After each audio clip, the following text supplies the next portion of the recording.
হলে এই গল্পটি তোমারই জন্য। মন দিয়ে শোনো। প্রতিদিন ভোরে তিনি হাসি মুখে এবং সুন্দর কথাবার্তা দিয়ে প্রতিবেশীদের সালাম জানাতেন, তাদেরকে ঈমানের সুন্দরদের কথা স্মরণ করিয়ে দিতেন। একদিন এক কিশোর ছেলে বিচলিত ও হতাশ হয়ে তার কাছে এলো। স্থানীয় ব্যক্তি, ছেলেটি জিজ্ঞেস করলো, আমি কিভাবে আমার মনে শান্তি খুঁজে পাব? বৌদ্ধ ব্যক্তিটি মৃদু হাসলেন। বাবা, তিনি বললেন, প্রকৃত শান্তি আল্লাহর উপর ভরসা এবং সেতে কর্ম করার মাধ্যমে আছে।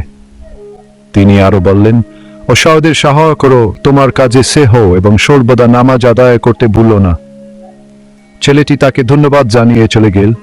তার মন হালকা এবং আত্মা উজ্জীবিত হয়। মনে রাখবে প্রিয় শ্রোতা, স্বাধীনতার প্রতিটি মুহূর্তে আমরা প্রকৃত শান্তির পথ খুঁজে পাই।